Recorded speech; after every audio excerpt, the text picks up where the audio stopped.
ক্লাবের আর্থিক অনটন মেটানোর প্রতিশ্রুতি দিয়েছিলেন, কিন্তু পূরণ করলেন না একটিও প্রতিশ্রুতি। তার পাশাপাশি তার দেওয়া একের পর এক চেক বাউন্স হয়ে গেল।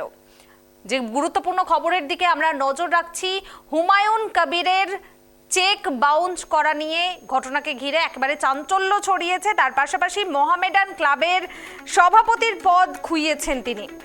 ক্লাবের আর্থিক সংকট মেটানোর বড় বড় প্রতিশ্রুতি দিয়েছিলেন হুমায়ুন কবির, কিন্তু একটাও কথা রাখলেন না। উল্টে তার সই করা একের পর এক চেক বাউন্স করায় মোহামেডান স্পোর্টিং ক্লাবের সভাপতির পদ থেকে তাকে সরিয়ে দিলেন কর্তারা। নতুন সভাপতি হিসেবে নিযুক্ত করা হয়েছে গজল উদ জাফরকে।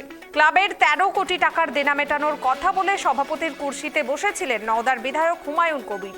অভিযোগ, 1.5 কোটি টাকার চেক দেওয়া হলেও ক্লাবের কোষাগারে একটি টাকাও ঢোকেনি।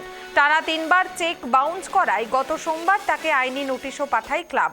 বৃহস্পতিবার জরুরি বৈঠকে বসে মোহামেডানের কার্যকরী কমিটি, আর সেখানেই 8 জনের কমিটির সকলেই হুমায়ুন কবিরকে পদ থেকে সরানোর চূড়ান্ত সিদ্ধান্ততে মত দিয়েছেন। তাই অর্থের সংকট এড়াতে এই কড়া পদক্ষেপ নিয়েছে বর্তমান পরিচালন কমিটি। যেমন আমাদের সঙ্গে কোনো কমিউনিকেশন হচ্ছে না, শ্রী হুমায়ুন কবির সাহেব উনি মিডিয়ায় বলছেন উনি 19 তারিখ আসবেন কি 9 তারিখ আসবেন, but we have not received any formal communication from hem. As a general secretary আমাকে উনি না মেসেজ করেছেন, না কল করেছেন, না ইমেল করেছেন, না কোনো লেটার পাঠিয়েছেন। So we can't keep waiting for them. আমরা আমাদের বাইলজ মেনে, আমরা আমাদের মোহামেডানের কনস্টিটিউশন মেনে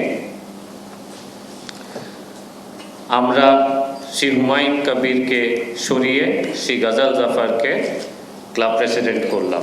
জিজ্ঞেস করে কোনো লাভ নেই।